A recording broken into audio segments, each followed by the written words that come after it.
Listo, vamos a dar inicio a la clase del día de hoy. Vamos a dar inicio a esta clase de la semana 2, que corresponde al módulo 3 de Fundamentos de la Industria Médica, y este es el programa de formación técnica, control de calidad aplicado a la industria de dispositivos médicos.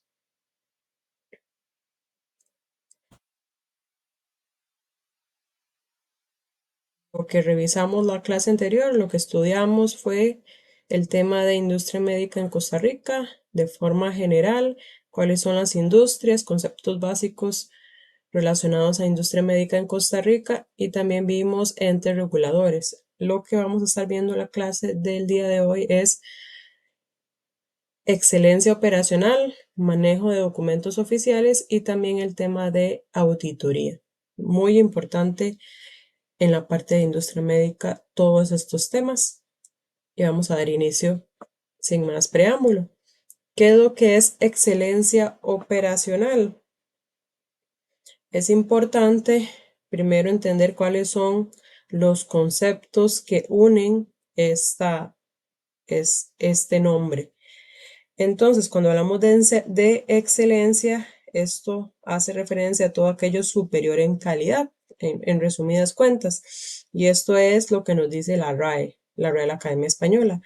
Y a nivel de operación, porque hablamos de excelencia operacional, entonces la parte operacional, operación se refiere a ejecución de algo. Entonces, ¿cómo lo vemos si lo unimos? Sería ejecución, ¿verdad? Si lo vemos como operación, iniciando con operación de alta calidad, porque la excelencia es todo aquello superior en calidad.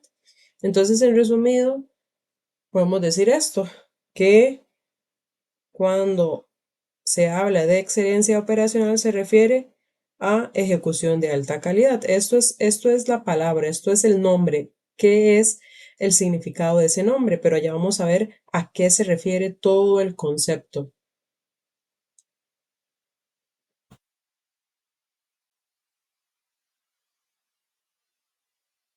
Entonces, hoy en día todas las empresas lo que buscan, y esto es por una necesidad, es una excelencia global.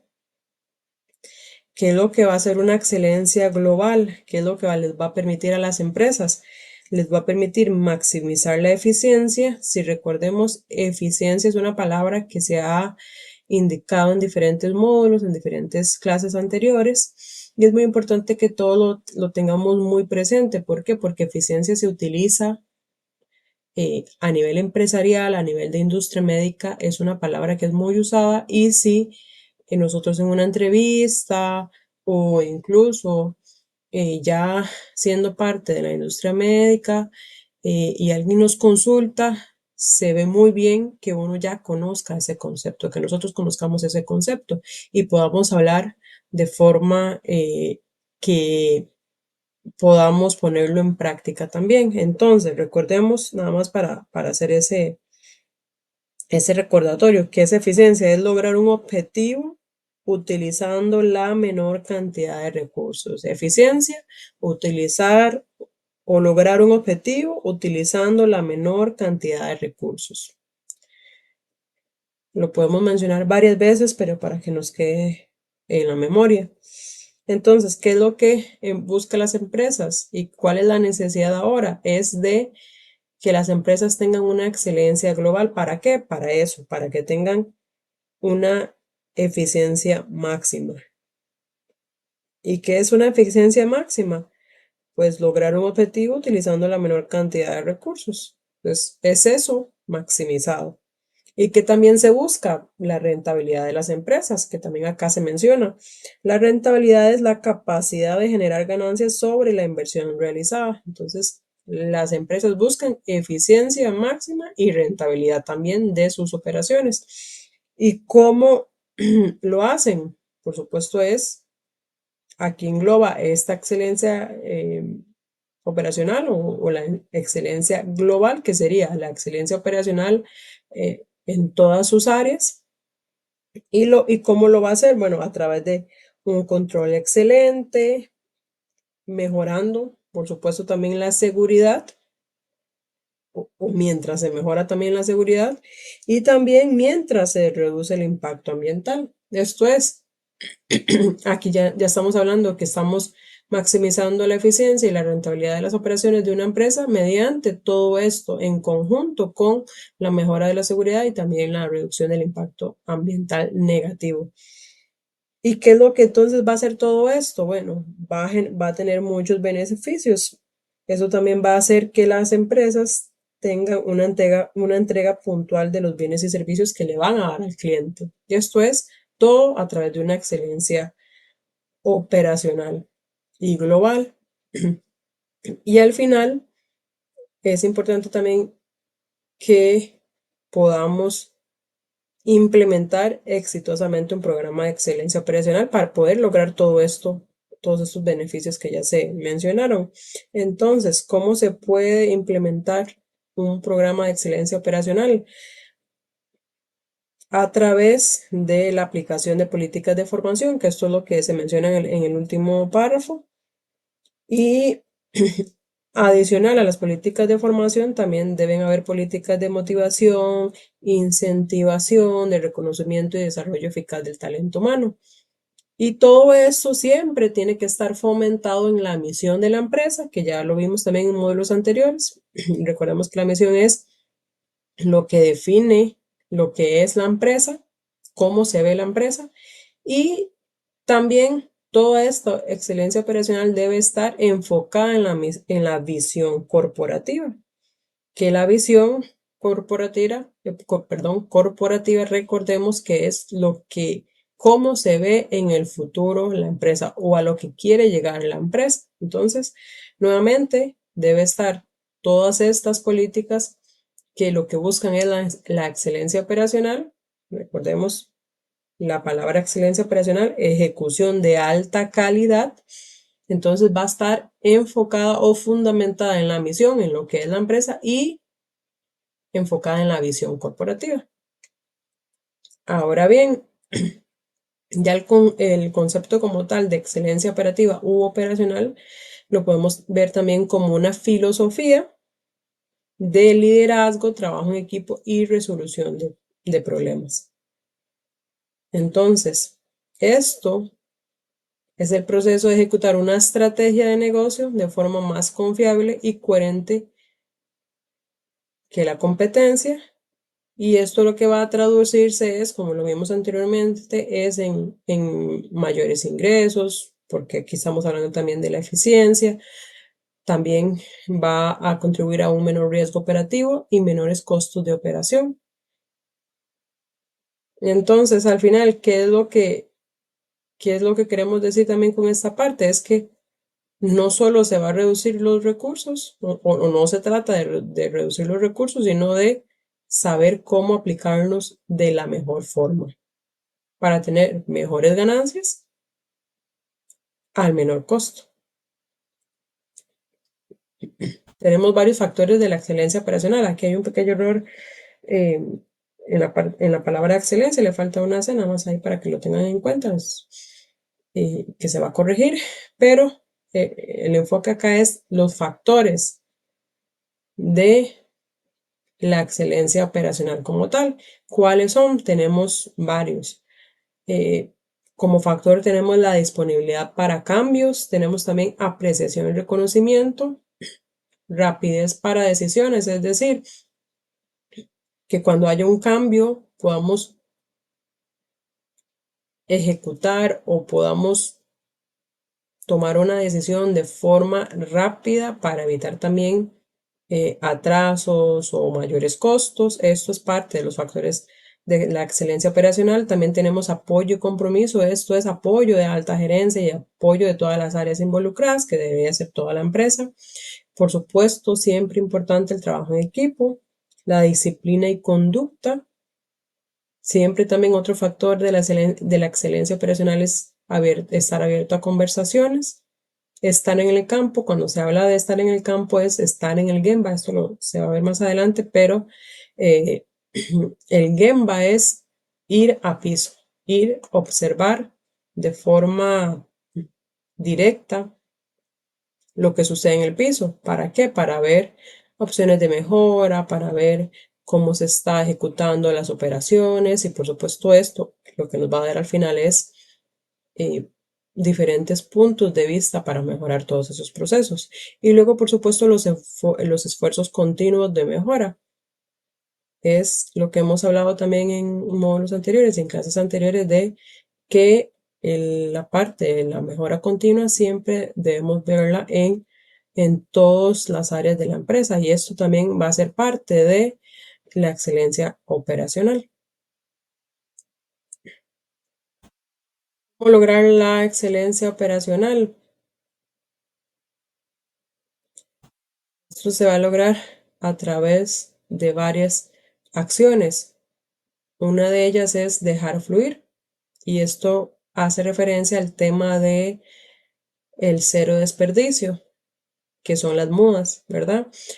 Eso también se vio en alguna de las clases anteriores, pero para dar un repaso es cuando se habla de muda es cualquier desperdicio, por ejemplo, esperas, por ejemplo, reprocesos, retrabajos, todo aquello que no genere valor a la empresa. Entonces, eso es evitar y buscar también esos acciones que generan desperdicios para eliminarlos. Esto es parte de la excelencia operacional.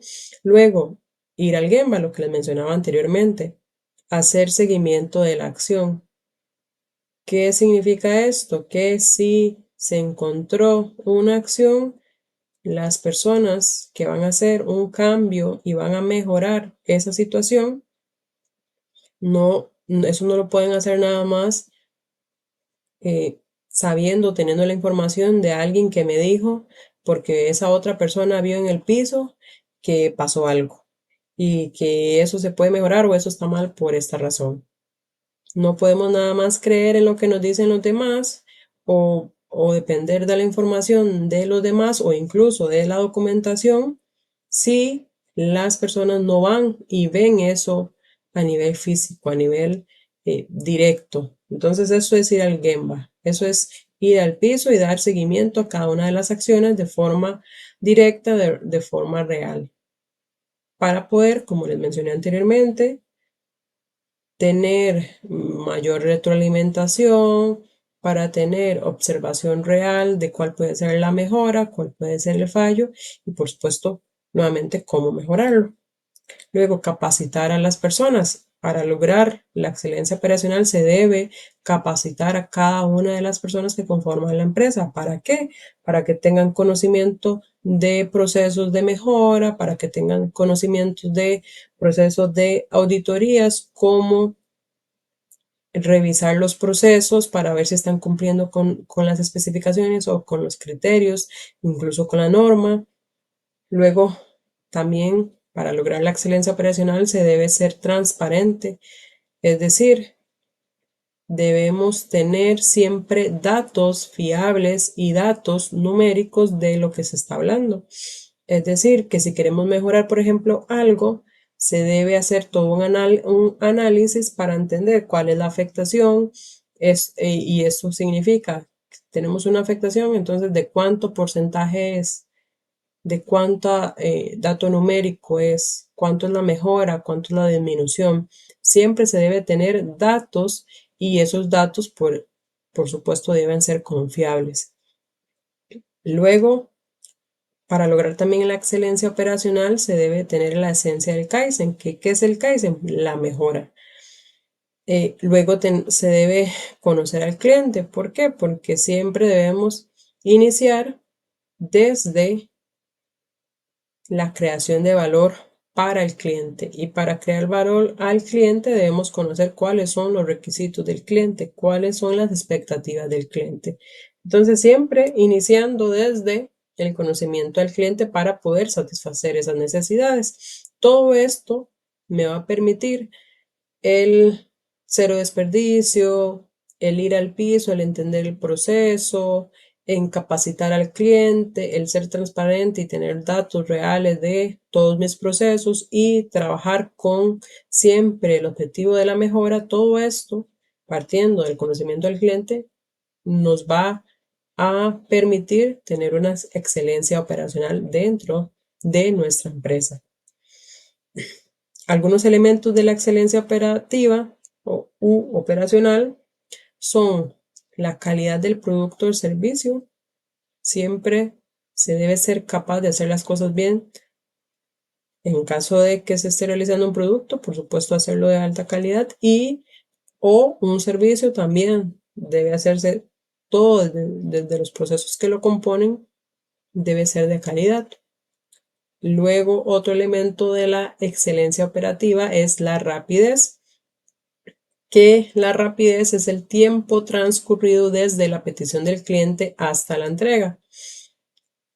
Y esto también se puede observar en otros términos, también como el lead time. Si lo han escuchado, esto hace el mismo o significa lo mismo, rapidez en este caso, pero también se le conoce como lead time, que es el tiempo transcurrido desde que el cliente hace una solicitud de algún producto o servicio de la empresa hasta que se le entrega ese producto o servicio que ese cliente solicitó. Esa es la rapidez.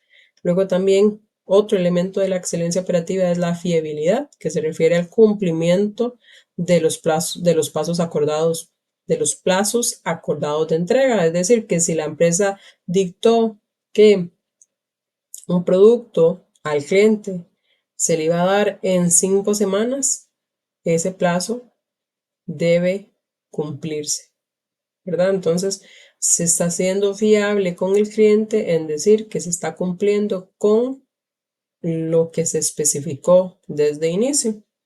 Luego, la flexibilidad, esta es la capacidad para hacer cambios rápidamente y puede ser en temas de volumen, en temas de fecha, en temas de diseño, incluso variedad, lo que el cliente pida, cómo es la empresa capaz de cambiar eso que ya se tenía para cumplir con esas nuevas exigencias. Ahí es donde se habla de la flexibilidad. Y luego, por supuesto, los costos, que se refiere a la gestión de los procesos de transformación para generar productos y servicios.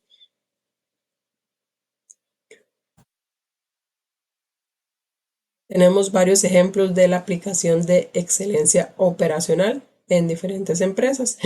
Usualmente se ve la aplicación de la excelencia operacional de forma gráfica como una casa donde se tiene la visión de la excelencia operacional de la empresa, se tienen los objetivos, se tienen las expectativas y por supuesto cuáles son los procesos y los estándares que la empresa tiene para poder cumplir con esos objetivos y esas expectativas también.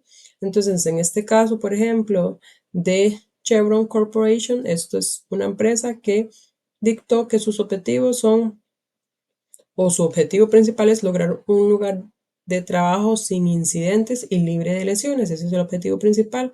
Y entre o parte de ese objetivo siguen varios objetivos que son, por ejemplo, promover una fuerza de trabajo sana y mitigar los riesgos de salud laboral significativa. Luego, también otro objetivo que parte del principal es operar con integridad de activos líderes en la industria y la fiabilidad.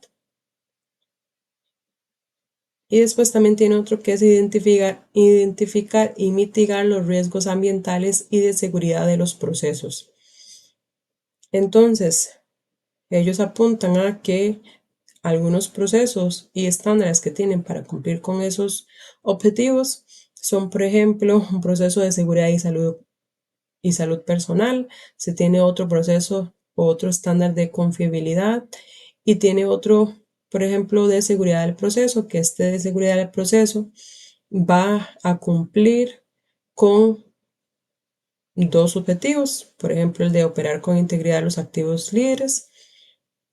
Y también este de seguridad de proceso también va a cumplir o a buscar este objetivo de identificar y mitigar los riesgos ambientales. Entonces podemos tener varios procesos y estándares que van a seguir o van a cumplir esos objetivos que la empresa se dictó. Esto es como se ve esa casa de la excelencia operacional de forma gráfica y que muchas empresas la utilizan para que las personas puedan observar esos objetivos y esos estándares de forma más fácil visualmente. Luego aquí está otra empresa, DuPont, también dictó todo lo que compone su casa de la excelencia operacional, que sería su sistema integrado de gestión.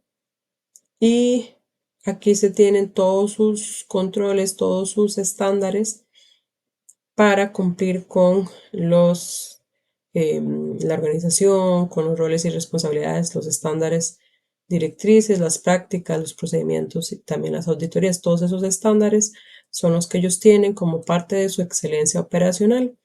Y esto va a cumplirlo a través de la efectividad de capital, de la productividad de los activos, de la gestión de riesgos de operaciones, y de ahí van a ver, se van a dividir diferentes acciones que ellos tienen, como por ejemplo el mantenimiento y fiabilidad del sistema, la capacidad de fabricación, la optimización energética. Todo esto es parte de la productividad, por ejemplo, en este caso del primer concepto que ellos indican, que es la productividad de los activos, para cumplir con esa excelencia operacional de su sistema integrado de gestión o de su empresa. Entonces, ellos tienen diferentes estándares que ayudan a cumplir con esa excelencia operacional. Luego vamos a continuar con el manejo de los documentos oficiales. Ya partimos de que tenemos todos los conceptos relacionados con excelencia operacional y vamos a entrar con el tema de los manejos de documentos oficiales. Esto es bastante importante porque las empresas de industria médica se rigen siempre con tener toda su documentación clara, donde se registre todo lo que se hace a nivel de proceso. ¿Por qué? Porque recordemos que las empresas de industria médica deben siempre seguir todas las normas, y parte de las normas lo que indica es que todos los procesos deben estar documentados y debe haber una trazabilidad. Recuerden que la trazabilidad lo que busca y de lo que se trata es que se tenga toda la información de un proceso desde inicio a fin, y cuando se habla de toda la información se refiere a quién elaboró el proceso, cuáles fueron las personas que estuvieron manufacturando, por ejemplo, qué día se manufacturó, qué materiales se utilizaron. Todos estos registros siempre tienen que estar a la mano y tienen que estar bien redactados. Entonces, como parte de los documentos o registros oficiales, estos documentos hacen referencia a todo documento que se utiliza para la manufactura de un producto, que puede ser un procedimiento, también puede ser especificaciones, pueden ser planos o incluso formularios. Todo lo que se utilice a nivel documental para manufacturar un producto. Esto es un documento o registro oficial. Y un requerimiento de un documento oficial, que esto es usualmente o principalmente cuando hablamos de registros. ¿Por qué? Porque hay documentos oficiales que, por ejemplo, hablan únicamente del proceso o procesos generales. Por ejemplo, tenemos un proceso de validar, ¿verdad? Que al hablar de validar se refiere a que se revisa un proceso y se determina cuáles son eh, las especificaciones, y se hace todo un testeo, se verifica, se valida, como su palabra lo dice, que todos los cambios que se están realizando cumple con las especificaciones descritas. Entonces, digamos que este es un proceso, el proceso de validación, y ese nada más tiene que estar, por supuesto, documentado y tiene que estar al alcance de todas las personas para que puedan leerlo y puedan entrenarse en ese documento. Pero cuando hablamos ahora de un registro, que puede ser un registro de validación, puede ser un testeo, puede ser algún proceso que se utilizó, algún registro para confirmar que lo que se estaba realizando a nivel de piso, de proceso, el cambio que se está revisando, cuáles fueron las especificaciones, digamos, las mediciones de un producto en específico. Entonces esas mediciones se van a ir documentando una a una. Este es un registro y ese registro siempre tiene que seguir ciertos estándares. ¿Qué parte de esos estándares es quién lo está documentando? Y esa parte de la documentación debe hacerse siempre de una forma estándar. Entonces, aquí este es el ejemplo que estamos viendo. ¿Qué es lo que requiere un registro? Que es parte de un documento oficial de una empresa de industria médica. Requiere la firma de la persona que lo está realizando, que elaboró el proceso, que manufacturó el producto o la persona que hizo el proceso como tal, cual sea que fuese ese proceso. Puede ser la elaboración de un producto o puede ser simplemente incluso la toma de medidas, por ejemplo, o la inspección de una unidad. Todo eso puede ser un registro.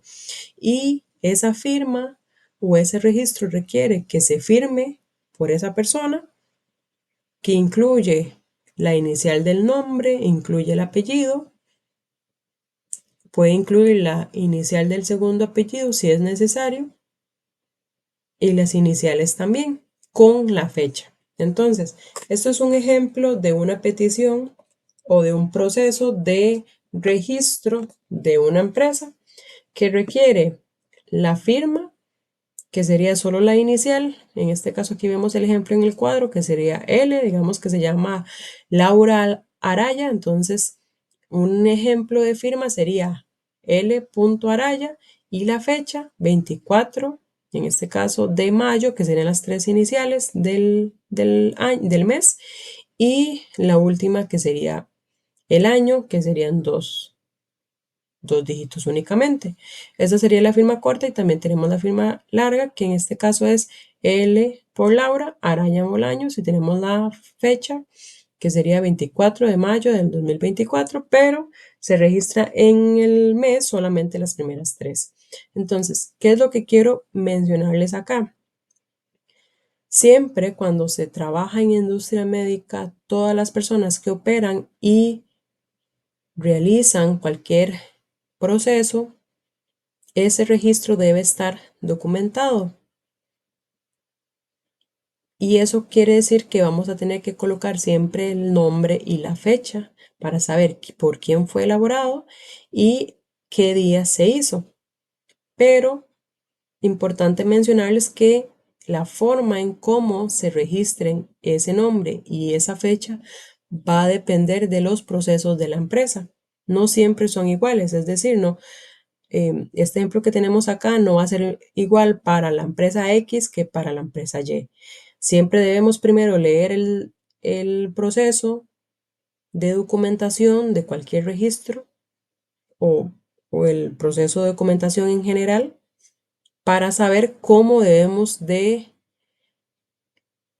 escribir el nombre y la fecha en los registros. Pero es importante que sepan que siempre se debe hacer de esta forma, el nombre y la fecha.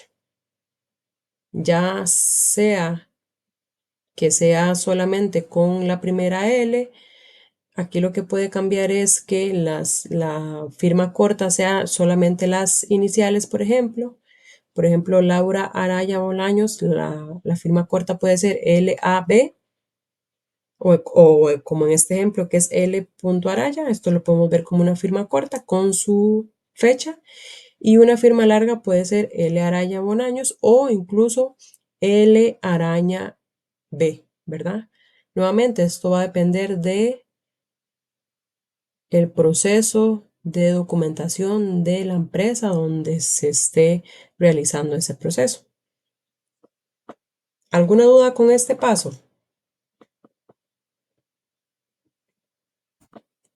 Compañeros, alguno que trabaje en industria médica que tal vez nos indique cómo hacen sus registros.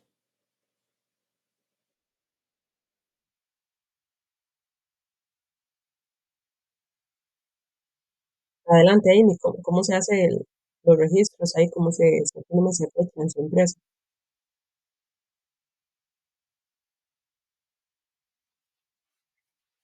Ujú.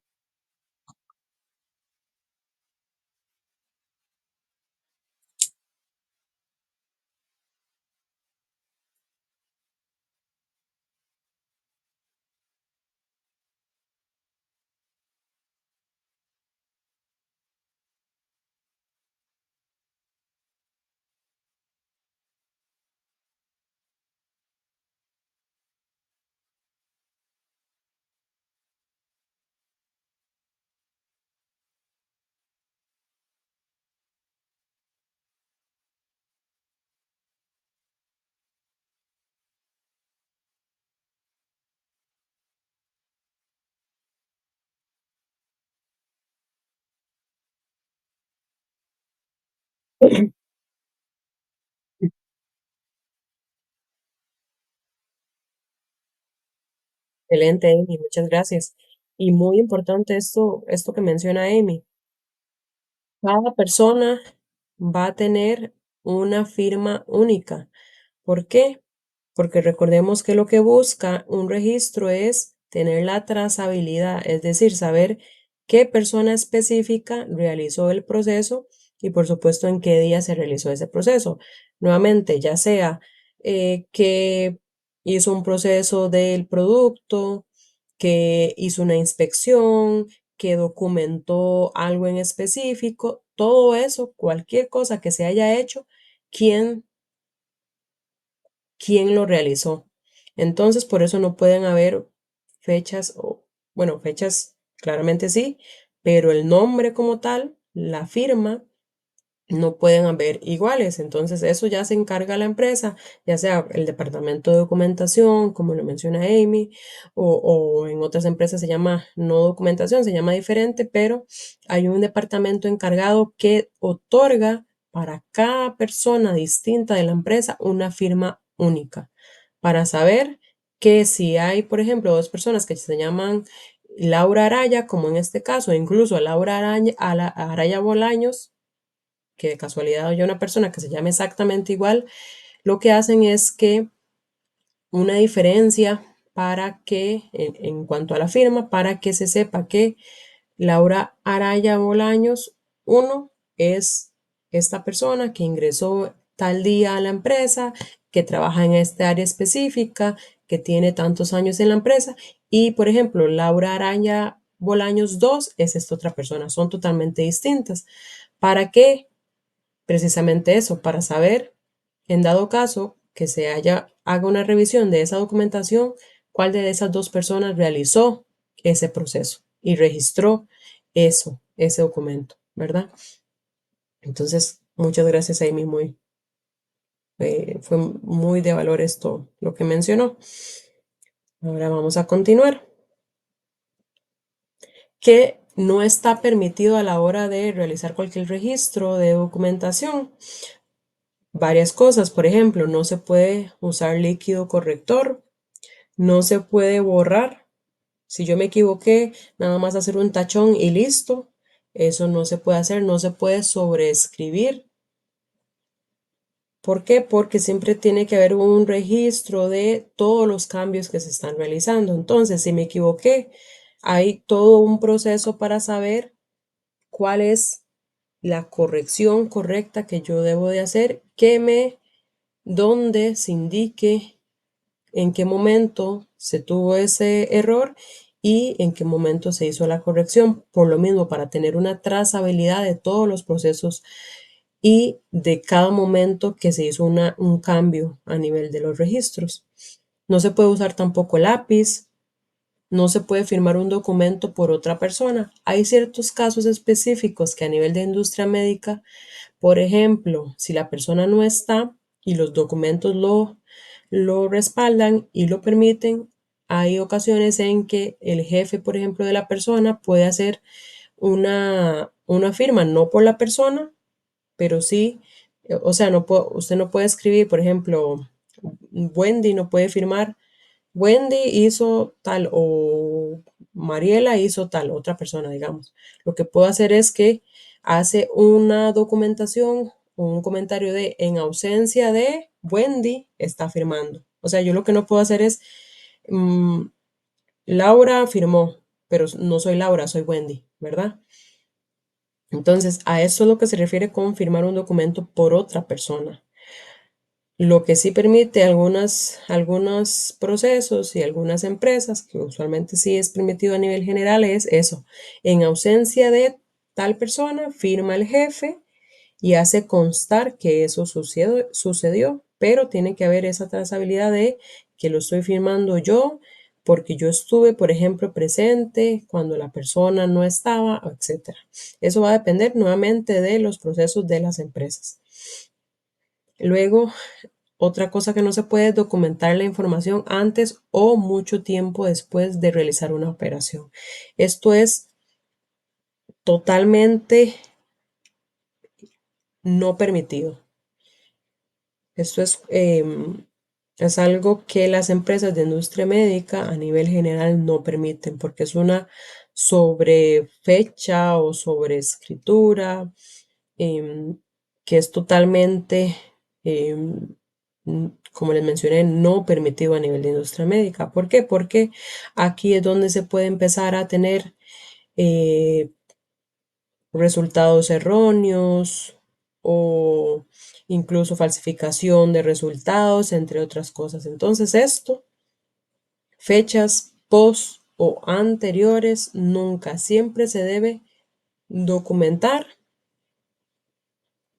y con documentar sería la firma y la fecha de la persona el mismo día que lo está realizando, salvo que pase alguna situación específica que a cierto punto le pasó un accidente. Entonces esos son casos específicos que se deben revisar a nivel de la documentación de la empresa, cuáles son los casos y en qué momentos específicos y cómo se puede solventar ese momento, que siempre se busca que no sean los más habituales, ¿verdad? Entonces, solo en casos específicos, como les mencioné, algo totalmente no común, algún accidente o algún tema totalmente que no sea habitual, salvo esos casos que se deben de revisar y se debe confirmar con su superior directo. En todos los demás casos, nunca, nunca se debe documentar la información antes o tiempo después de realizar una operación. Luego tampoco se pueden usar flechas u otro tipo de ayudas para aclarar la información documentada. Tampoco se puede documentar en borrador, es decir, voy a hacer este borrador y después ya lo pongo bien. En registros oficiales no se puede hacer eso. No se puede tachar información y listo, digamos que me equivoqué, lo taché y seguí escribiendo como si nada. Esto tiene que haber, porque las personas somos humanos y nos podemos equivocar, tiene que haber todo un registro de, de ese error. Es decir, eh, la empresa tiene que tener un proceso de decir cómo se deben registrar esos errores. Por ejemplo, yo iba a escribir ayudas y me equivoqué, entonces usualmente lo que se hace es tachar y en ese tacho se pone, o ahí donde lo taché, se pone la firma y la fecha para saber que yo me equivoqué acá y lo corregí. La persona que lo corrigió, o sea, en este caso, si fui yo, mi firma y la fecha en el momento que me corregí y yo ya hago mi corrección y lo escribo correctamente. Nuevamente, esto va a depender del proceso de documentación de la empresa, pero siempre se debe hacer de esa forma, es decir, cualquier corrección que se realice se debe hacer con la firma y con la fecha. Y ya la forma de la corrección, es decir, si yo tengo que bajar un número para decir que esta me hace referencia a este error, o yo lo tengo que tachar de cierta forma, eso va a depender de los procesos de la empresa. Pero lo importante es que no se permiten flechas u otro tipo de ayudas para aclarar información y tampoco se pueden documentar en error y tampoco se puede tachar información y dejar sin ningún registro, es decir, sin ninguna firma o fecha, ese error, ¿verdad? Luego, tampoco se es permitido desechar registros con errores o deteriorados. Siempre se debe tener una documentación, todo un proceso de cómo llevar esos registros cuando hay errores. Los errores son permitidos porque nuevamente somos seres humanos, pero se deben de documentar de forma correcta, siempre. ¿Cuáles son los errores más comunes a la hora de cualquier, de, de cuando se realizan registros a nivel de documentos oficiales de una empresa? Por ejemplo, cuando hay algún error, a veces se les olvida a las personas poner sus iniciales o incluso la fecha. Entonces se realiza un error, se hace un tachón y no se pone la firma y la fecha, por ejemplo. Eso es un error común. Luego hay algunos otros errores que, por ejemplo, se hace una corrección de una parte del error solamente. Me equivoqué en toda una frase y solo hago una corrección de un cierto punto y, por ejemplo, pongo mi inicial y no pongo la fecha. Luego, otro error es una sobreescritura. Es decir, que en un registro, yo, por ejemplo, yo tengo que saber que cada error tiene que, si estamos hablando de errores, tiene que seguir una secuencia numérica, por ejemplo. En ocasiones, alguna secuencia numérica no se sigue, entonces hay un error 1, luego error 2, y luego la persona no vio que había un error 2 y se vuelve a registrar el mismo error 2. Entonces, siempre los errores, cuando tenemos varios a nivel de un registro, de un documento oficial, se deben seguir numéricamente. ¿Por qué? Porque hay muchos registros a nivel de industria médica que los llenan muchas personas. Entonces, para saber a cuál error nos referimos y a cuál firma y a cuál fecha, todos esos errores se deben documentar y seguir de forma en orden, es decir, iniciando con el 1, siguiendo con el 2 y así sucesivamente. Entonces yo debo revisar todo el documento para saber cuáles números ya están utilizados y seguir ese orden. Y luego también otro error muy común es cuando hay muchos excesos de correcciones. ¿Por qué? Porque esto hace más difícil la lectura de la documentación. Entonces, por supuesto que en todas las empresas de industria médica tenemos procesos de corrección donde ponemos cómo se hace cada corrección, cómo se debe de firmar, cómo se debe de colocar la fecha, cuál es la forma correcta y el formato permitido por la empresa, pero la idea o lo que se espera es evitar esos errores, que las personas siempre estén atentas a escribir todos y hacer todos sus registros de forma correcta, con tranquilidad, con calma, pero que no haya ningún error a nivel de esos registros para precisamente eso, evitar tantas correcciones que vayan a hacer que el documento sea difícil de leer en muchas ocasiones. Y esto es algunos ejemplos de correcciones a nivel de industria médica.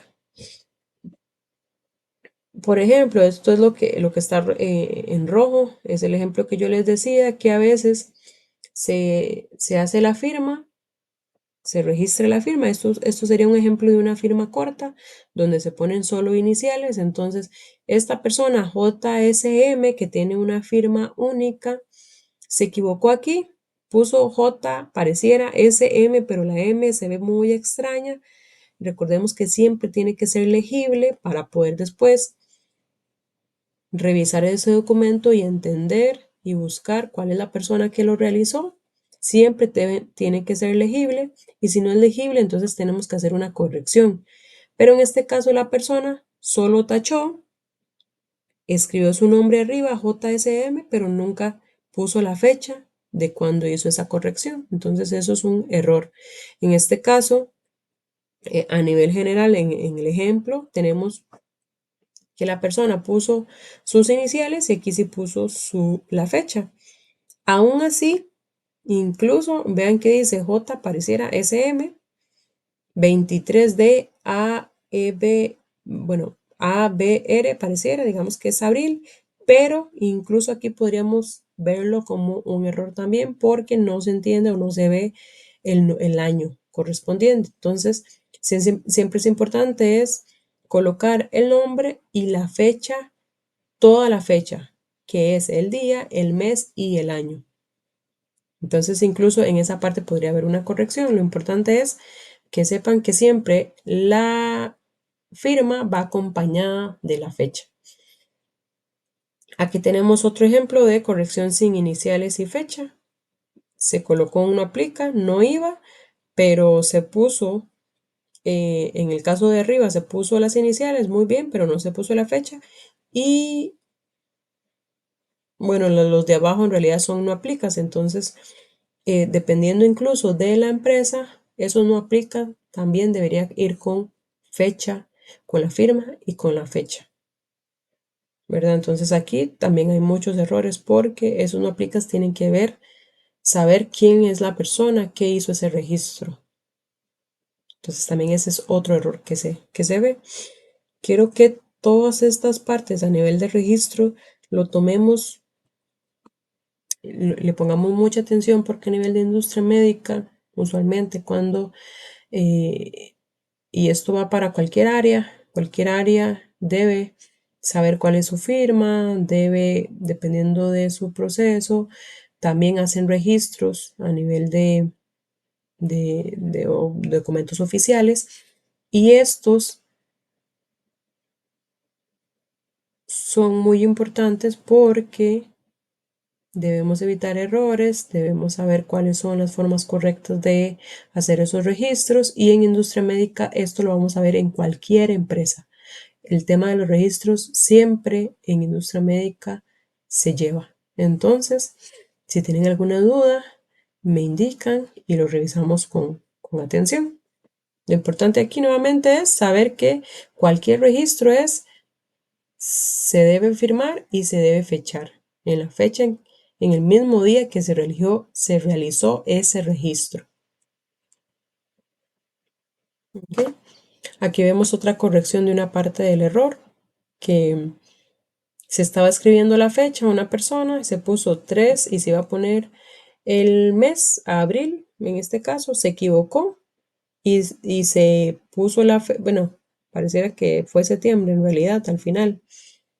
La persona iba a poner abril por alguna situación y la fecha correcta o el mes correcto era septiembre. Entonces, lo que hizo fue tachó, puso la fecha, pero nunca puso sus iniciales. Entonces, ese es un error también muy común que hace una corrección parcial del error. Entonces, al final es incorrecto. Luego, aquí tenemos otro registro o documentación incorrecta donde se pone el día 19, se iba a poner el mes y en lugar del mes correcto se puso una inicial incorrecta, entonces se hizo un tachón, se puso arriba y se puso el año, pero si ustedes ven nunca puso las iniciales o la firma de la persona que hizo esa corrección, entonces esto es incorrecto, siempre va con firma y fecha cualquier corrección.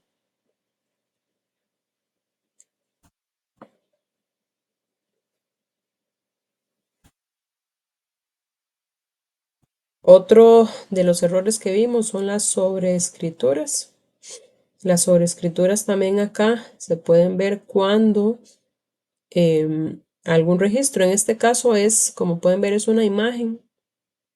Se ve que el lunes se hizo una sobreescritura y el martes también se ve el mismo dato y pareciera que es como un tachón, el número se ve como repintado, ¿verdad? Y se ven exactamente los mismos datos. Entonces, una sobreescritura también puede hacer que el dato no se vea correctamente porque me equivoqué y lo que hice fue pasarle el lapicero por encima para que se viera el dato correcto. Entonces, siempre si hay algún error, la idea no es hacer lo que parezca otro número porque me equivoqué y este era el correcto, sino hacer lo que el proceso de documentación nos indica, que podría ser un tachón, una raya encima del error y firma y fecha, ¿verdad? Esa es la forma correcta, no hacer sobreescrituras. Luego tenemos el que les mencioné, el exceso de correcciones. Aquí, como pueden ver, alguien se equivocó en un no aplica, se puso, pareciera un número, pero no se entiende. Y hay muchas firmas acá, pero tampoco se entiende a cuál pertenece cada uno porque el número no está dirigido correctamente. Entonces, cualquier exceso de correcciones también puede hacer que la documentación no sea legible y por eso se deben tratar y buscar la menor cantidad de correcciones posible, es decir, que no tengamos tantos errores que tengamos que corregir.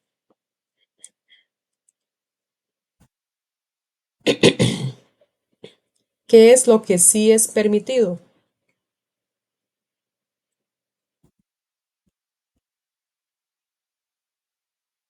Lo que se busca cuando se hacen registros a nivel de documentación oficial en industria médica es siempre que sea legible todos esos registros. Se debe utilizar tinta negra o azul solamente, nunca se debe utilizar otro color rojo, anaranjado, rosado, eso no es permitido. Recordemos que una industria médica es una industria profesional, una industria que es estándar y por eso solo va a ser permitido dos colores específicos. Luego tenemos que es permitido pasar una línea simple sobre la información errónea.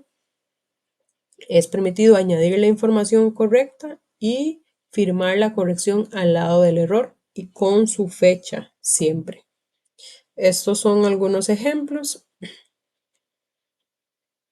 donde se ve un registro que se estaba colocando, por ejemplo, SOP 024, en realidad no era 024, sino que era 042, se cambiaron el orden de los números, eso es un error, y lo que se hace es que se coloca el dato correcto, el erróneo se tacha con una línea encima, se pone el dato correcto y se coloca las iniciales y la fecha.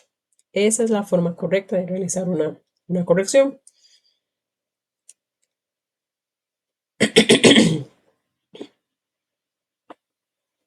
Luego, otra forma es en este caso. En este caso, el ejemplo es con un asterisco, pero también y usualmente como se trabaja es colocando un número, por lo que les comenté, porque en ocasiones tenemos muchos errores o pueden haber varios errores, no solamente uno, y también porque en ocasiones un mismo documento, el registro lo hacen personas distintas. Entonces, para diferenciar y saber quién hizo cada corrección y cuántas correcciones tenemos, se coloca por cada corrección un número específico. Entonces, en este caso, en el ejemplo, el error es GPB, se tachó y en lugar del asterisco se puede colocar un número 1.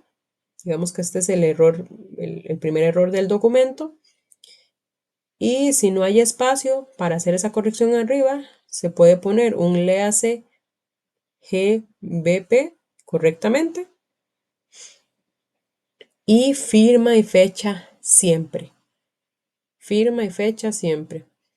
Si es firma larga o firma corta, eso va a depender de los procesos, a veces depende si ya la persona firmó inicialmente con su firma larga o si hay otro registro, pero eso va a depender de los procesos de la empresa. Lo importante es que ya sea firma larga o firma corta, siempre tengamos una firma y la fecha donde se está realizando la corrección. ¿Alguna duda hasta acá, compañeros?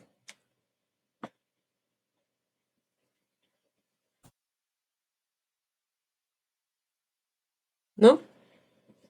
Bueno, vamos a continuar.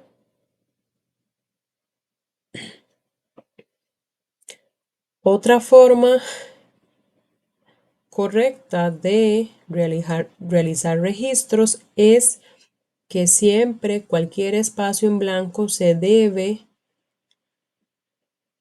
de cerrar. ¿Por qué? Porque nuevamente la industria médica es una industria regulada y siempre se evita no tener registros donde pueda haber espacio para que haya algún error o eh, alguien que añadió una información adicional que no era ese mismo día o que se realizó un registro que no pertenecía a ese documento, ¿verdad? Entonces, cualquier espacio vacío que quede en un documento también se cierra para confirmar que lo único que quedó en el documento es los registros documentados del día específico por las personas que firmaron y fecharon esos registros. Y cualquier espacio en blanco significa que ya ese registro terminó y que esos espacios que quedaron en blanco ya no hay espacio para seguir registrando. Entonces se deben o no se puede seguir registrando. Entonces esos espacios que quedaron libres se deben cerrar siempre para que nadie más llegue y otro día diga, bueno, voy a poner este resultado aquí porque me parece bonito, ¿verdad? Entonces todos esos espacios es obligatorio siempre cerrarlos. Y usualmente lo que se hace es poner un no aplica con una línea que me va a o va a pasar por todos esos espacios que quedaron en blanco y usualmente ese no aplica también se debe firmar y fechar para saber quién cerró esos espacios. ¿Ok? Entonces aquí en el ejemplo pueden ver que digamos que la situación es que teníamos una especificación y los resultados, teníamos varias o tenemos varias líneas y los resultados son una medición. Entonces, la medición 1, 2, 3, 4, 5, 6, 7, 8, tenemos 8 columnas y ustedes ven que tenemos un registro donde dice 2, el otro registro dice 2, el otro dice 1, 3, 1. Esas mediciones yo las realicé cierto día. Ahí tiene que venir mi nombre y mi fecha. Y de casualidad, en la segunda fila no hubo registros y hay registros hasta la tercera fila. Entonces me quedó todo una fila vacía que se debe cerrar con ese no aplica y con la fecha desde dónde hasta dónde va esa fila que está vacía. Siempre debe ser así, uno aplica y la firma y la fecha y la línea que me cubra todo el espacio en blanco.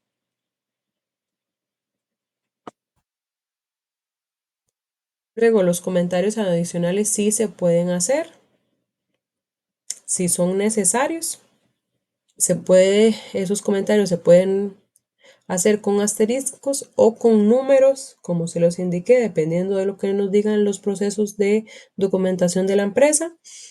Luego también cuando existan varias notas aclaratorias se deben enumerar, como les comenté, y siempre se debe firmar y fechar al final. Listo, ¿alguna duda con este tema? De los registros, de las firmas, de los errores y correcciones. Si no, vamos a seguir con otro subtema que es auditorías de sistema de gestión de calidad o de gestión y tratamiento de hallazgos.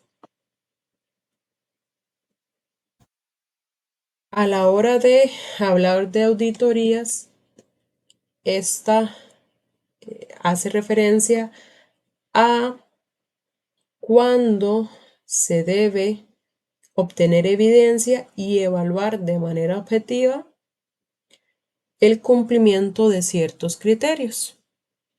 Y este proceso, el auditar, es un proceso que siempre es sistemático, es independiente y es documentado. ¿Por qué? Nuevamente, porque todo a nivel de industria médica es regulado.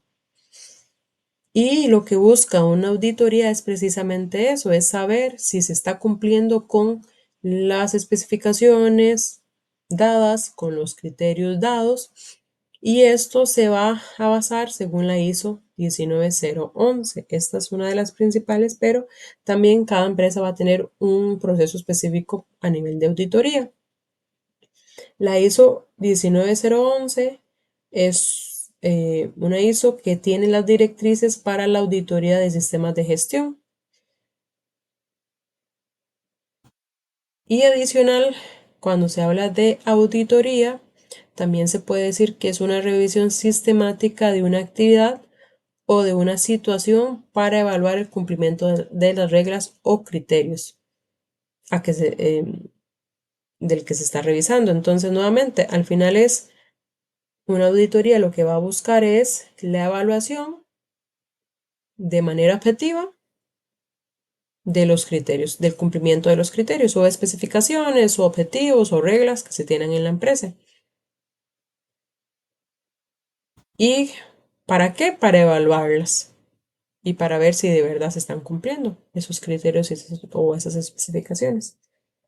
Entonces, podemos dividirlo o resumirlo en estas diferentes partes que componen el concepto como tal de auditoría, que una auditoría es sistemática, es independiente, es documentada, deben haber evidencias y también tienen que haber criterios de auditoría. Entonces, a la hora de referirnos al tema sistemático, una auditoría debe de tener un conjunto de procedimientos o pasos lógicos y organizados, o sea, es sistemática.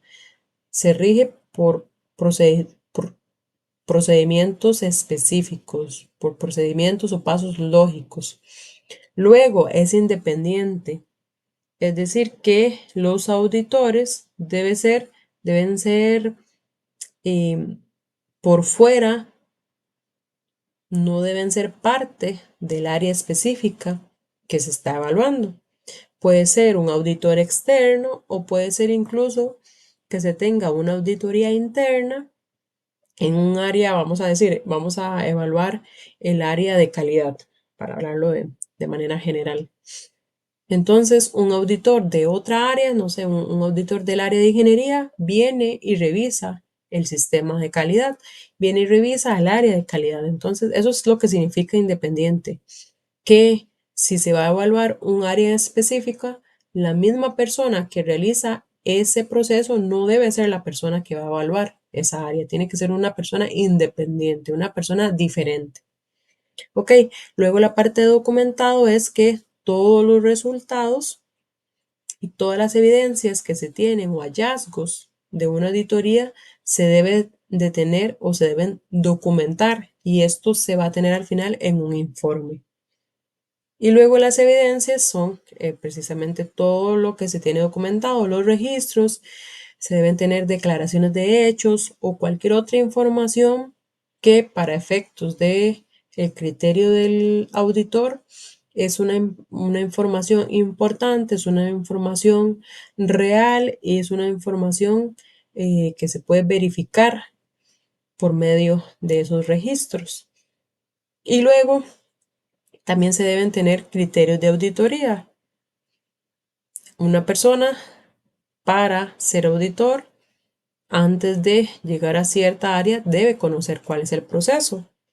Debe también tener el conocimiento del proceso como tal de auditoría, tener las políticas, los procedimientos, los requisitos a las especificaciones que se están evaluando, que son contra las cuales se compara la evidencia de la auditoría. Es decir, si se está evaluando, por ejemplo, nuevamente el área de calidad un proceso específico del área de calidad, se debe saber cuál es ese proceso, se debe conocer, se debe leer y se debe tener la evidencia del hallazgo o lo que se vio en la auditoría, que puede ser un registro em, de una respuesta de una persona. Entonces, la consulta, se le consultó a la persona o tenemos esta pregunta, ¿cómo se realiza este proceso? Entonces, todo lo que diga esa persona se debe ir documentando y usualmente lo que se hace es que no solamente es una persona, sino que se tienen también varias personas para que se tenga eh, diferentes, por decirlo así, ojos, diferentes oídos, donde todas esas personas van a confirmar que el registro o lo que se dijo esa persona y se registró es lo correcto. Entonces aquí estamos hablando de la ISO 19011. Esta ISO 19011 es la que les mencioné, que son las donde se tienen las directrices para la auditoría de sistemas de gestión. Esta es una norma internacional que establece lo que les mencioné y que ahí también están incluidos los sistemas de gestión de calidad, que son los de la ISO 9001, y los sistemas de gestión ambiental, que son los de la ISO 14001. Y la versión actual hasta este momento es la ISO 19011, la del 2018. Puede ser que ahorita en este momento ya se esté liberando alguna otra más nueva, pero hasta este momento esa es la más actualizada, la del 2018.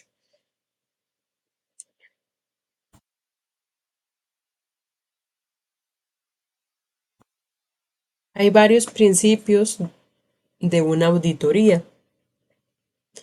Las auditorías siempre se deben basar o tener como fundamento el profesionalismo y eso se basa desde la integridad. ¿Por qué? Porque las auditorías, y por eso es que nosotros acá estamos estudiando todo lo que tiene que ver con principios de calidad, todo lo que tiene que ver con control de calidad. ¿Por qué? Porque para ser parte del área de calidad, todas las personas deben ser íntegras, deben ser profesionales. ¿Por qué? Porque el área de calidad debe confirmar que se están siguiendo con todas las especificaciones. Y a veces, ¿qué es lo que pasa? Pues no se están siguiendo. Y no podemos, porque nos cae bien funalito y esa persona es la que estamos auditando, entonces no se va a escribir el resultado que encontramos, porque pobrecito fulanito. Eso no es permitido. Siempre tenemos que nuevamente partir desde el profesionalismo y desde la integridad. Si no, una persona que no es integral no puede estar en industria médica y yo diría que no puede estar en ningún trabajo donde sea parte del área de calidad o incluso de ninguna otra parte si no es una persona íntegra. Luego, otro principio de auditoría es la presentación ecuánime, que esto hace énfasis a la obligación de informar con veracidad y exactitud. Por eso, todo tiene que estar registrado y por eso se deben seguir los procedimientos que estén establecidos. No puedo llegar yo a auditar alguna área y inventarme que no están cumpliendo con esto porque a mí se me ocurre nada más o porque yo digo, ¿verdad? Siempre tiene que haber un procedimiento al cual yo estoy verificando y en el cual yo me estoy basando para decir que tal cosa no se está cumpliendo, por ejemplo. Luego, debe haber un debido cuidado personal, profesional, donde la aplicación de la diligencia y el buen juicio al auditor. Entonces, el auditor nuevamente debe ser integral, debe ser ecuánime y debe tener toda la información exacta y veraz también. También debe haber otro principio de confidencialidad, es decir, la información debe estar segura.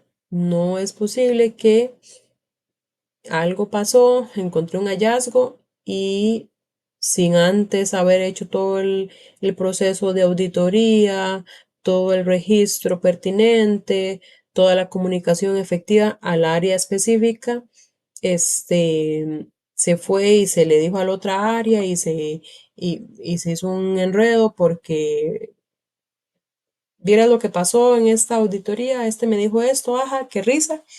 Eso no es permitido en una auditoría. Siempre tenemos que trabajar con profesionalismo, basado en los procedimientos de una auditoría como tal. Luego debe de haber independencia. Y esto es lo que les mencionaba anteriormente, de que el auditor debe ser independiente. ¿Para qué? Para tener eso precisamente, para que sea objetivo y para que no haya imparcialidad. ¿Qué es lo que pasa si la persona de la misma área audita esa área? Que va a decir que todo está perfecto, ¿verdad? Porque tal vez esa persona es el encargado o tal vez es la persona que ejecuta. Entonces, yo no voy a hablar mal de mi trabajo. Entonces, por eso siempre se busca que sea independiente, que el auditor no forme parte de esa área o incluso puede ser un auditor externo. Luego, otro principio de auditoría es el enfoque basado en evidencia. Nuevamente, que todos los resultados tienen que ser fiables a través de un sistema sistemático, a través de pasos específicos de un procedimiento descrito y documentado. Y luego el enfoque de auditoría es un enfoque basado en riesgo, es decir, que considera riesgos y oportunidades. Entonces, debemos saber cuáles son los riesgos de los procesos en que se está, los que se están evaluando, se deben saber cuáles son las oportunidades en cuanto a oportunidades de mejora y al final todo esto, todos los hallazgos que se tienen en una auditoría, todos van a ser documentados para precisamente para eso, para el final aprovechar todas las oportunidades. Recordemos que si se tienen hallazgos no significa que sea el fin del mundo o que si me hallaron o tenemos un hallazgo en el área donde estoy trabajando es porque todo está mal. No, un hallazgo significa una oportunidad de mejora. Entonces, precisamente para eso son las auditorías, para mejorar y para revisar cuáles son esas oportunidades de mejora y evitar, por supuesto, también los riesgos. ¿Alguna duda hasta acá a nivel de auditoría? ¿Alguien que haya estado en alguna auditoría?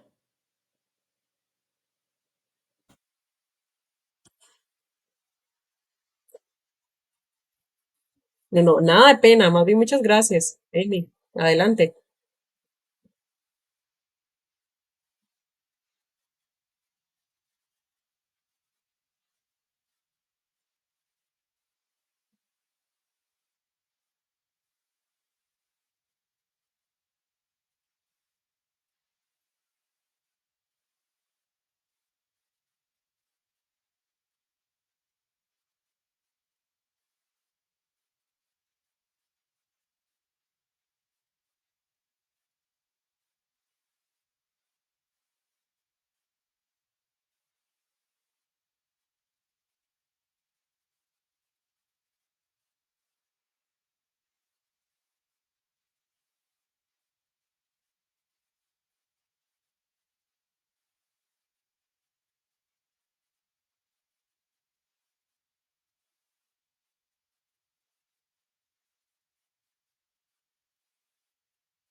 Exacto, Amy, muchas gracias. Precisamente, precisamente eso que mencionaba Amy. Las auditorías usualmente son para preparación de em, ante entes reguladores, por certificaciones, etcétera. Pero hay diferentes tipos de auditorías, eso lo vamos a ver más adelante. Tenemos auditorías internas y auditorías externas, que son precisamente esas. También tenemos internas y lo que buscan esas internas son precisamente la preparación para luego, si viene un auditor externo, nosotros estar tranquilos y haber, por decirlo así, haber practicado cualquier duda, cualquier consulta o cualquier acción que salga de auditoría, que pueda salir en una auditoría externa, nosotros ya haberla registrado anteriormente. Por eso también tenemos auditorías internas. Ahora, ¿por qué es necesario auditar en todas las empresas? Porque funciona como un escáner o radiografía de la empresa. Es decir, aquí vamos a saber si las personas entienden los procesos, si las personas están bien preparadas, están entrenadas. Si no, ok, ¿qué tenemos que hacer? ¿Cuáles son las acciones? La persona no respondió bien en esto, no está bien entrenada o en realidad tenía nervios o cómo hacemos para prepararla correctamente para que esto no vuelva a suceder. Esto es lo que nos ayuda a las auditorías. Permite conocer el desempeño del sistema, saber si el sistema como tal ya no tanto a las personas. Recordemos que no es que estamos auditando a la persona, estamos auditando el proceso, pero por supuesto siempre tenemos que hacerlo a través de las personas, que son las que ejecutan cada uno de los procesos. Entonces, lo que nos permite es entender si el proceso está correcto, si el proceso tiene alguna oportunidad de mejora y buscar acciones para realizar esas mejoras. Luego proporciona información real sobre la cual pueden basarse las decisiones de la gerencia y también elimina ideas preconcebidas e información errada. Todo esto nos va a permitir las auditorías.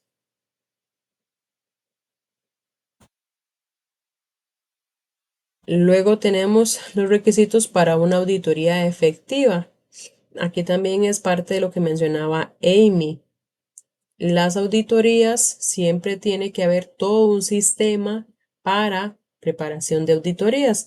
Yo no puedo, a veces en algunas empresas lo hacen, que llegan de sorpresa para saber si estamos preparados sin ninguna comunicación, de forma así como les dije, de sorpresa, pero usualmente siempre son comunicadas con antelación. Y lo que busca es eso, que las personas puedan saber en qué área específica se va a hacer esa auditoría, quiénes son las personas que lo van a realizar. Usualmente esas de sorpresa en realidad son internas, son para preparación de la empresa como tal y para poder hacer las mejoras específicas. Las externas siempre, siempre tienen que ser con antelación, siempre tienen que ser comunicadas, se tienen que decir a qué áreas va, cuánto tiempo va, quiénes son las personas que van a responder y cuáles son las personas que van a integrar esa auditoría en cuanto a respuesta, ¿verdad? Todo eso siempre tiene que tener una buena comunicación. Luego los auditores tienen que estar, por supuesto, entrenados, deben saber cuáles son los procesos, deben tener toda la documentación específica que van a evaluar, los procesos, deben tener acceso ilimitado a documentos del negocio. Esto es lo que se pide por un auditor. Entonces, si un auditor me pide este proceso específico, la empresa tiene que estar anuente y tiene que tener el documento a mano para que ese auditor pueda revisarlo. También otro requisito es el acceso a todos los niveles gerenciales y también los procedimientos de auditoría definidos. Nuevamente, un proceso de auditoría o una auditoría se tiene que basar en un proceso. Si el proceso de auditoría dice que todas las auditorías se deben de comunicar 6 meses de antelación, luego se deben de hacer por se deben hacer 2 auditorías internas antes de una auditoría externa. Todo eso se debe seguir y se debe tener documentado ese proceso como tal de auditoría para que el proceso como tal de la auditoría se siga efectivamente. Y aquí es lo que les decía de los tipos de auditorías.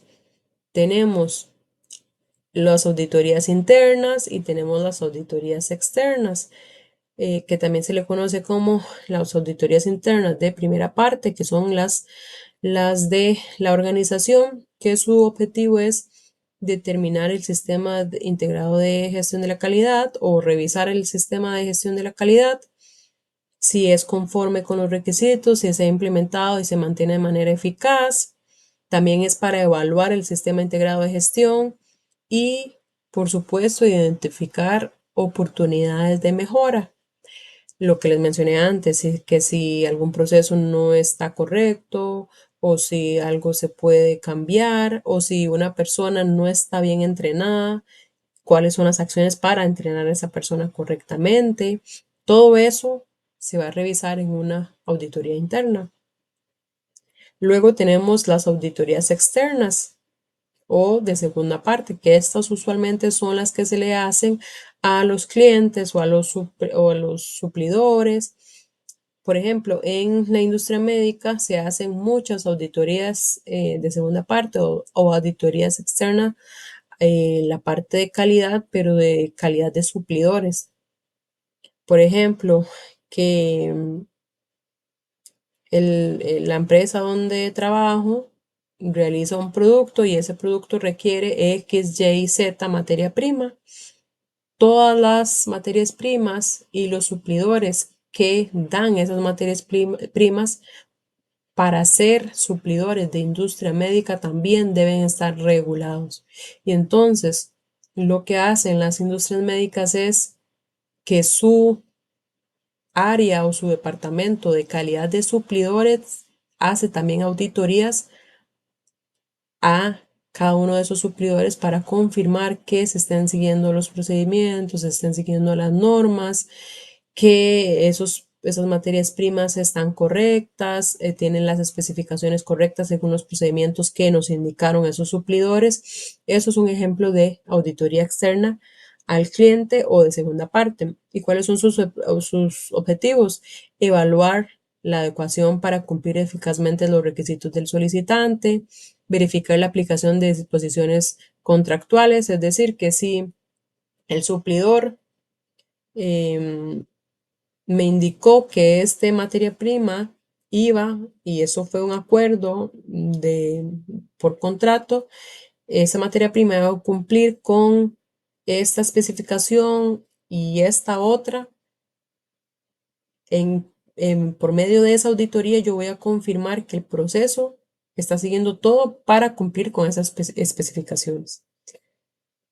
Y luego también se hace para evaluar y seleccionar proveedores y también para mantener relaciones de ganar-ganar. Es decir, el suplidor me va a mantener, esto es tomando el ejemplo de los suplidores, el proveedor va a ganar porque me va a mantener como su cliente y yo voy a ganar como empresa porque mi suplidor me está dando la materia prima en las especificaciones que yo solicité y correctamente. Y luego, el otro tipo de auditoría es la auditoría externa, que esta es la que también mencionaba Amy, que las empresas se preparan para atender estas auditorías de forma externa y estos usualmente son con mucha antelación, la gente se prepara antes, se hacen auditorías internas primero, las personas se entrenan, se hacen revisiones, se revisan cuáles son oportunidades de mejora y todo esto porque el objetivo es evaluar la capacidad para cumplir los requisitos de la norma y puede ser diferentes normas, la ISO 9001, la ISO 14001, la 18001, dependiendo de lo que yo en este caso o de la empresa en este caso esté buscando como certificación. ¿Y para qué? Para eso precisamente, para certificación o reconocimiento por un tercero. que sería ese ente regulador.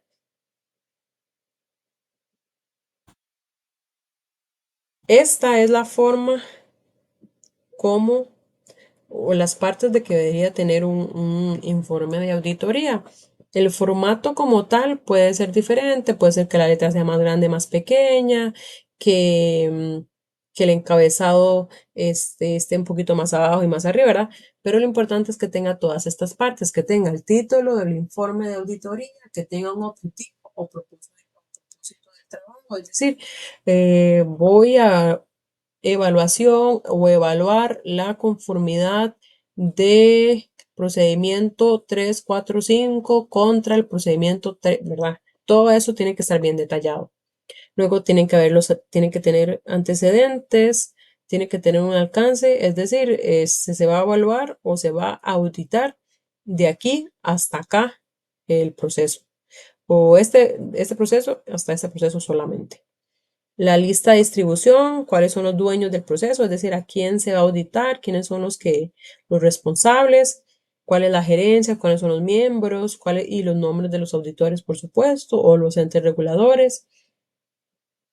También se deben tener reconocimientos, la calificación del trabajo, se deben tener las conclusiones y por supuesto, los hallazgos, ¿verdad? Las observaciones.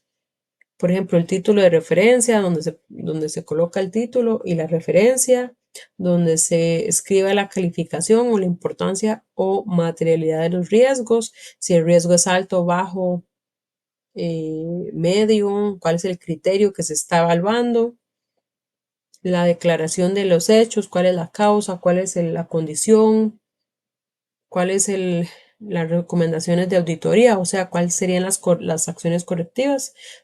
Recordemos que las auditorías no es solo decir, todo esto está malo y listo, ok, bueno, me voy.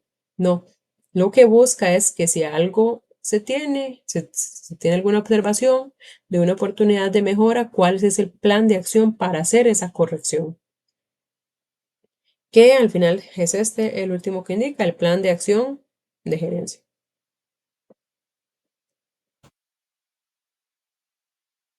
Eso es un informe de auditoría. Aquí es donde se ve el nombre de la empresa, el responsable, la dirección, toda la información que es como la información, por decirlo así, personal de la empresa, cuál es el tipo de auditoría, las páginas, el sitio, los objetivos, el alcance, lo que vimos anteriormente, los resultados de la auditoría, la no conformidad, si se encuentra alguna no conformidad, los documentos que se revisaron, los procesos y los números de esos procesos. Y también se puede tener otra parte donde se tengan notas adicionales del auditor, el resumen, los riesgos y oportunidades de la auditoría, los datos del equipo de auditor y firmas del equipo del auditor. Todo esto puede estar como parte de un informe de auditoría. Ahora bien, ¿cuáles son los consejos durante una auditoría? ¿Cómo debemos estar preparados para una auditoría? Siempre se debe demostrar el conocimiento. ¿Por qué? Porque, por supuesto, cuando se hace auditoría, se va a ir a revisar con una persona experta en el proceso o con una persona que es dueña del proceso. Entonces, no se puede esta persona improvisar, sino se debe de hacer con fundamento. ¿Verdad? No es que la persona me diga, ¿usted cómo realiza ese proceso? Y entonces yo empiece a inventar o, bueno, lo que me acuerdo, ¿verdad? Eso no es posible si yo conozco mi proceso, si yo estoy entrenado en ese proceso y para eso es que me entrenaron, ¿verdad? Para saber y ser dueña de ese proceso. Entonces, lo importante es también tener a mano toda la documentación que se vaya pidiendo y el tema de no ponerse nervioso también hay que trabajarlo. ¿Por qué? Porque nuevamente el tema de nervioso, somos humanos a cualquiera nos puede dar nervios y sabemos que alguien está preguntándonos cosas y que tal vez yo sí sé, pero de los nervios se me olvida, ¿verdad? Esos también son cosas que se trabajan y por eso cuando se tienen auditorías internas se busca que revisar con las personas, tratar de que las personas estén tranquilas. Todo esto se debe revisar. ¿Para qué? Para que en una auditoría, ya sea interna o externa, no vayan a tener errores por un tema de nerviosismo y que la persona pueda haber evaluado y pueda haber revisado anteriormente todo este proceso y así tenga más tranquilidad. Pero siempre recordar que somos dueñas de nuestros procesos, que para eso estamos entrenados y que debemos tener la documentación que seguimos siempre a mano para poder responder también con tranquilidad a cualquier consulta en una auditoría.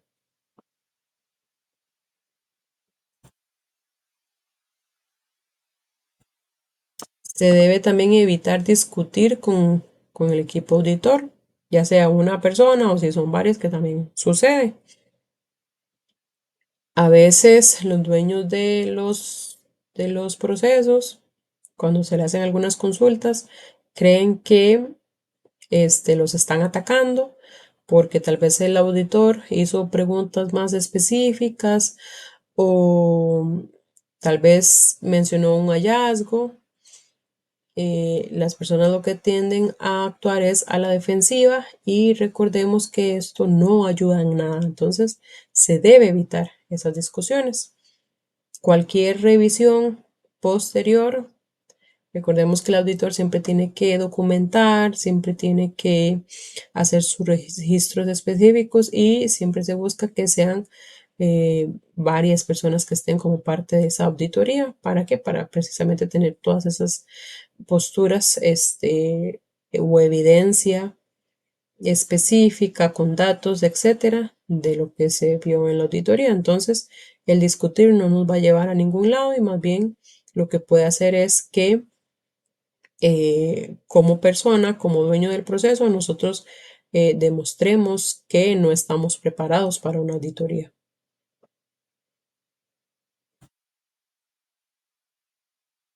Luego, otro consejo para o algo que no se debe hacer es no poner excusas de la nada simplemente por querer quedar bien o para intentar salir del paso. ¿Por qué? Porque lo que va a hacer es provocar un efecto contrario, provocar un efecto de que el auditor va a saber que en realidad se está inventando alguna información o se está diciendo algo simplemente porque quiero quedar bien. Y nuevamente recordar que si hay hallazgos, son oportunidades de mejora. No significa que porque tengamos un hallazgo van a echar a todas las personas o que todo está mal. No. Significa que hay oportunidades de mejora que hay que revisarlas y hay que ponerles plan de acción y por supuesto hay que mejorarlo. Y en todo proceso pueden haber puntos de mejora. Entonces, es importante ser sincero y tener buena disposición para eso, para si hay algún hallazgo o alguna no conformidad, buscar solucionarla y mejorar el sistema.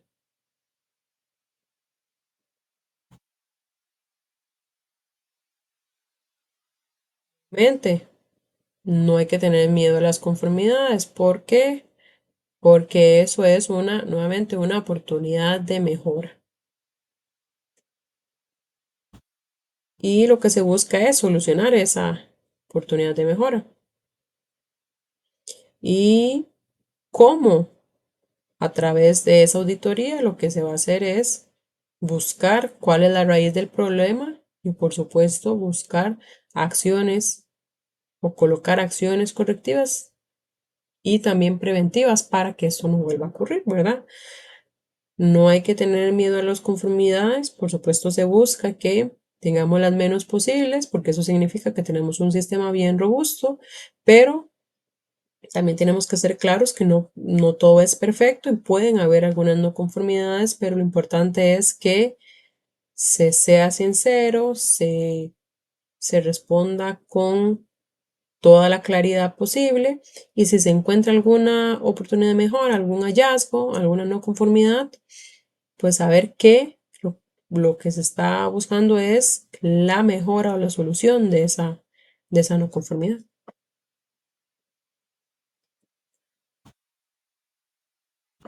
Luego, importante es siempre aclarar todas las dudas en la reunión de cierre. Siempre hay una, y esto es parte de las auditorías, primero es la comunicación, luego se hace la auditoría como tal, y luego el auditor es responsable de indicar cuáles son todos esos hallazgos.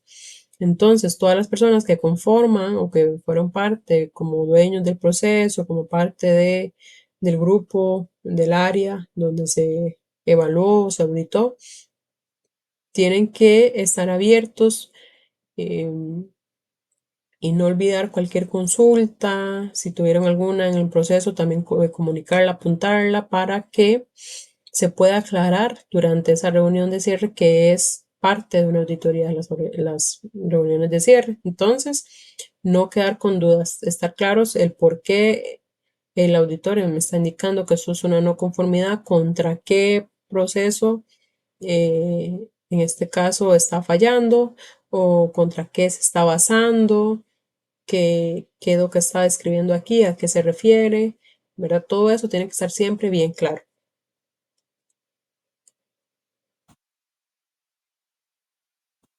Entonces, importante no olvidar que sea cual sea el resultado, siempre va a tener solución. Y las no conformidades son oportunidades de mejora. Los hallazgos de auditoría son toda la información que, según el auditor, permite identificar circunstancias importantes o hechos que inciden en la gestión de una entidad o programa que está en evaluación y que se deben comunicar en el informe. Los hallazgos en calidad pueden ser también resultados interesantes que se obtienen tras realizar el proceso de evaluación. Y es decir, son resultados obtenidos en comparación con los criterios que establece la norma. Entonces es resultados contra comparación de la norma y que deben ser documentados. Entonces, ¿cuál es la diferencia entre hallazgo de auditoría y evidencia de la auditoría? Entonces, una vez obtenida la evidencia de una auditoría, se evalúa con respecto a los criterios de la auditoría. Esta es la evidencia. Y el resultado de esa evaluación es el hallazgo de la auditoría. Y ese hallazgo puede ser una conformidad o puede ser una no conformidad según los criterios que se estén evaluando. Entonces, nuevamente, la evidencia de auditoría es lo que se tiene, digamos que una entrevista puede ser y se dijo esto y esto. Y el hallazgo es el resultado, pero después de esa evaluación de lo que se obtuvo, de la evidencia, se hizo una evaluación y el hallazgo es eso, es esa evaluación.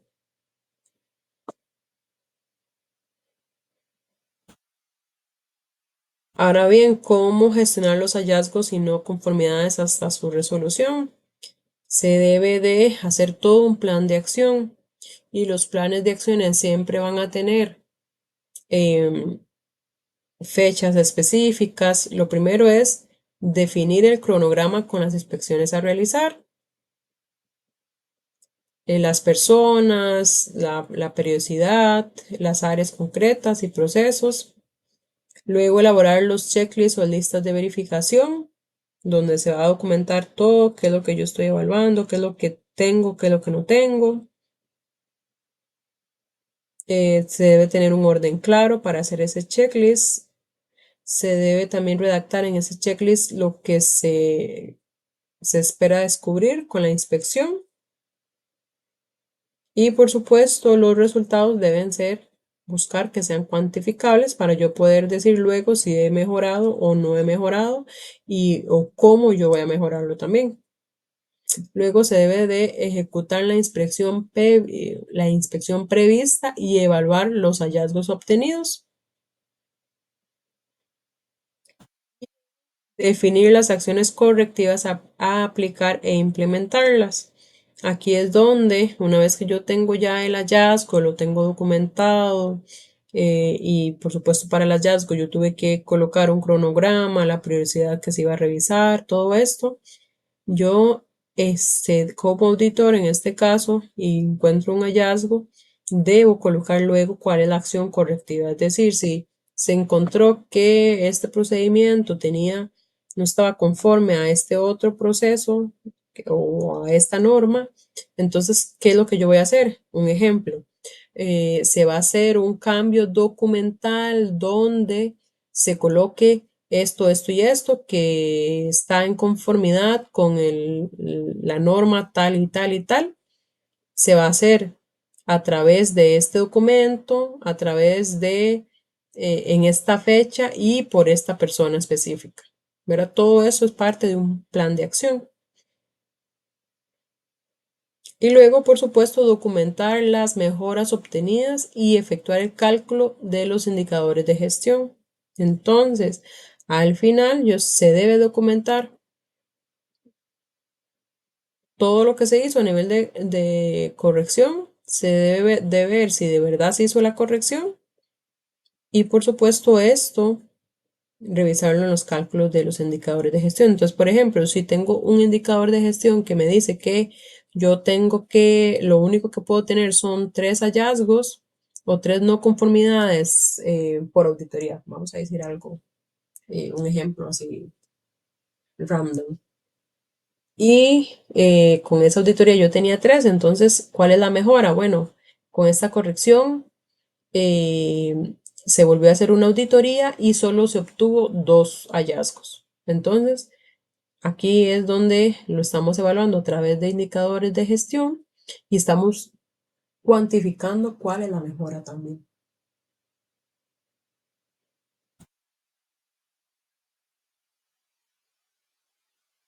Y hay diferentes tipos de hallazgos de auditoría. Una conformidad, o sea, que se esté cumpliendo un requisito especificado. Una no conformidad, por supuesto, va a ser lo contrario.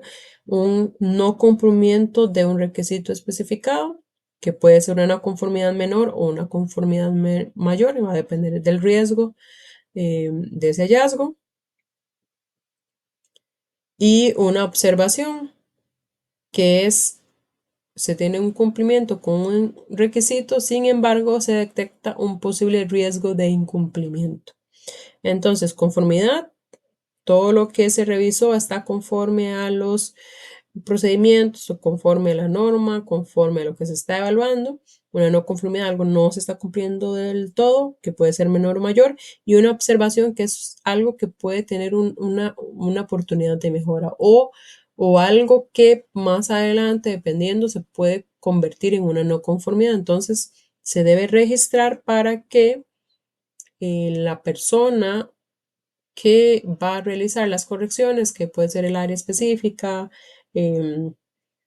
donde se hizo esa auditoría, tiene que responder a esas observaciones y tiene que decir, bueno, se va a realizar esto, esto y esto debido a esa observación y por supuesto, si es una no conformidad, también se va a realizar esto y esto y esto para corregir ese hallazgo o esa no conformidad. ¿Cuáles son las actuaciones de un auditor? Las actuaciones. Em, por ejemplo, estas son algunas cosas que se pueden escuchar y que hay que tener mucho cuidado. Si arreglas estas no conformidades antes de la reunión de cierre, no las pondré en el informe de auditoría. Otra cosa que se podría escuchar. No hay no voy a reportarlo esta vez, pero si el problema reincide en la próxima auditoría, voy a escribir una no conformidad mayor. 6 meses es demasiado tiempo para que una acción correctiva permanezca abierta. Entonces, ¿qué tan eficaces son las acciones correctivas que se implementan en forma rápida? No mucho. Entonces, ¿qué es lo que significa? Que se busca que si algo se encontró, se registre y se realice todo el plan de acción para la corrección. ¿Por qué? Porque las acciones que se realizan de forma muy rápida, solamente para que no quede una acción abierta de auditoría, en muchas ocasiones no son efectivas.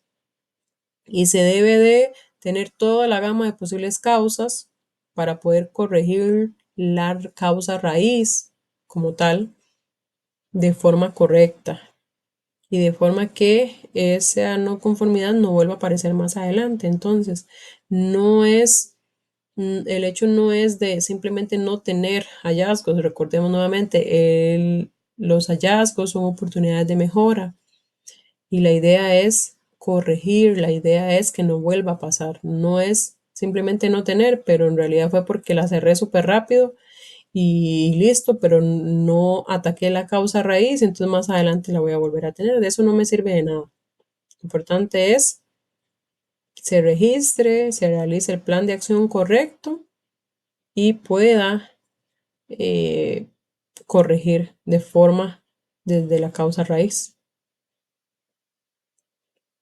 Luego el tema de que no se va a reportar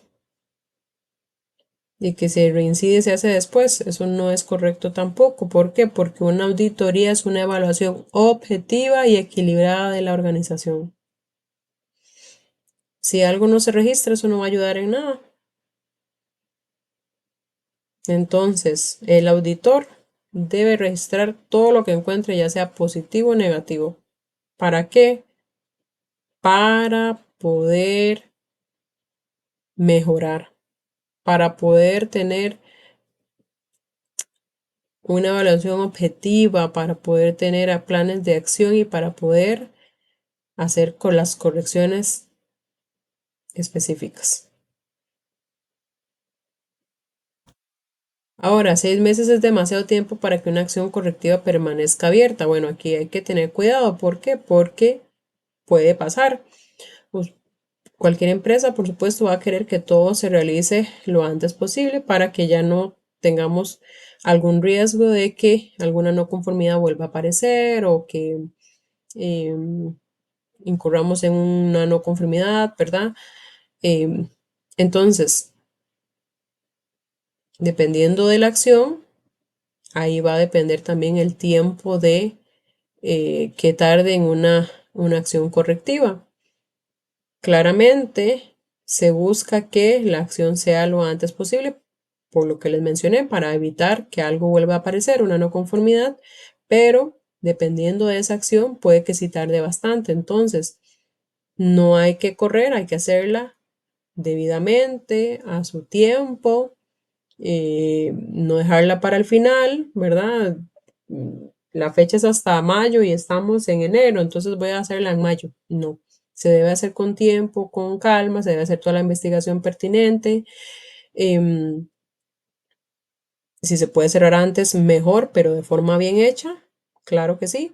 Pero si una acción requiere una validación o requiere un cambio documental muy gigante o varios cambios documentales, pues se debe hacer toda esa investigación, todo ese análisis o preanálisis para poner una fecha correcta de cuándo se va a realizar ese cierre de la acción correctiva y por supuesto va a ser con datos específicos, sabiendo que todo el proceso de esa corrección, por ejemplo, el cambio documental o la validación o lo que se requiera para hacer esa acción correctiva, tarda tanto en promedio y por eso se está poniendo esta fecha tan larga, pero es porque así lo requiere ese proceso.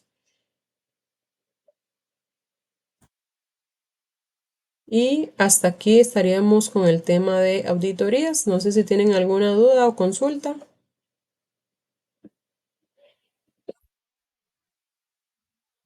Muchas gracias. Esto es lo que tenemos para el día de hoy. ¿Alguna consulta general, compañeros? Jóvenes. Si no, estaríamos por la clase de hoy.